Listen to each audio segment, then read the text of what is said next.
But this is only 5 deaths in the United States, and these are mostly those that are not vaccinated. Heavy metals are poisonous. Specific ones, arsenic, lead, and mercury are big ones worldwide. Those are the ones that happen in the U.S. as well. They get through the body through many ways. They can be ingested, so you eat them. They're inhaled, so you're breathing them in, or absorbed through the skin. They're stored in soft tissues, and they damage as they accumulate. You have iron in a lot of your system, and you also have calcium. And what some of these metals do is, rather than the iron or the calcium being used for the metabolizing part for its function, one of these heavy metals will insert itself in through there, so it doesn't function as it should. Pesticides, same thing.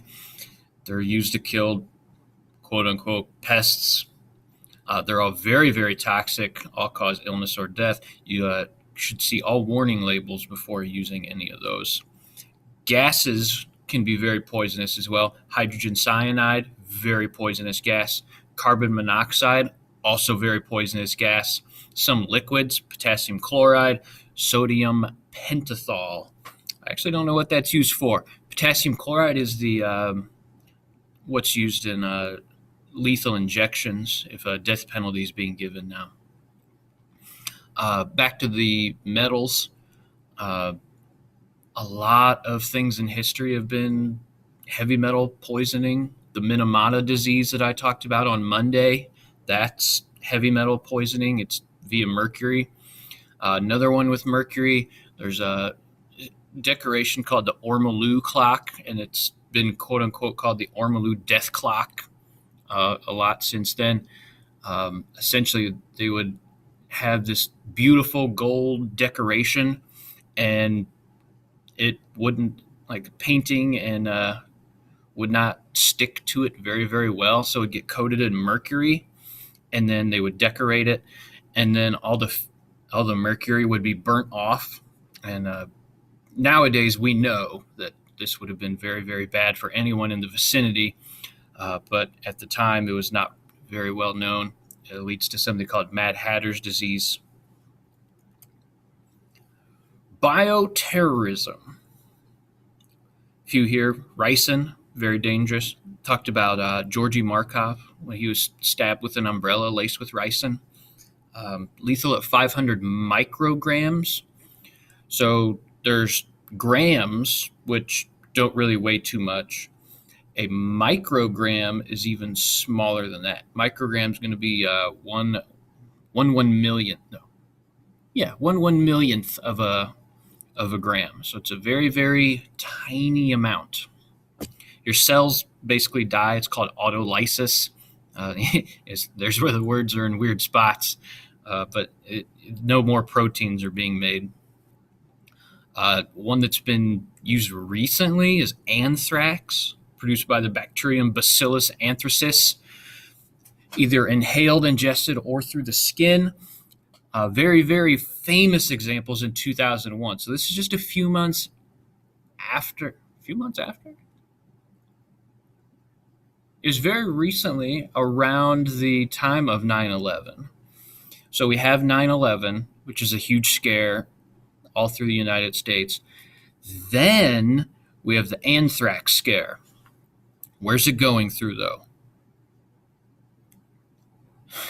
U.S. postal system. So packages are being sent around the United States containing this very, very deadly bioterrorism agent called anthrax. And had it been opened, in a lot of instances, people got very, very sick. So there were 22 infection cases, 11 deaths. These were mostly sent to government places, and it was eventually all traced back to a doctor who had raised the anthrax and had sent it out to people. And it was a really big deal. It was a huge scare at the time as well. Summarizing this, the 5 controlled substances groups: you got hallucinogens, which affect your senses, narcotics, helping to stop pain, stimulants, they up your central nervous system, steroids, they help you with cell growth, and depressants, they help you relax. Poisoning is now kind of rare for murder.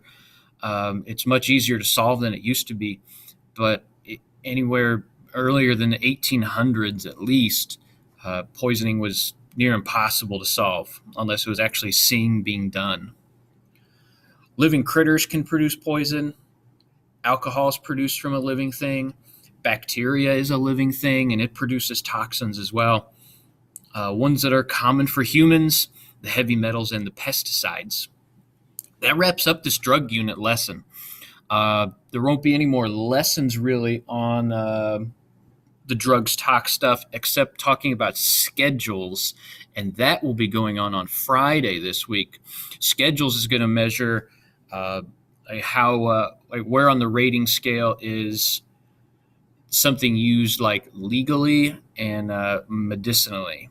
So there's ones that are never ever used for medicinal use, but are used for other uses that can be very damaging. While there's other ones that are very easy to get, easy to use, and are legally allowed to be used.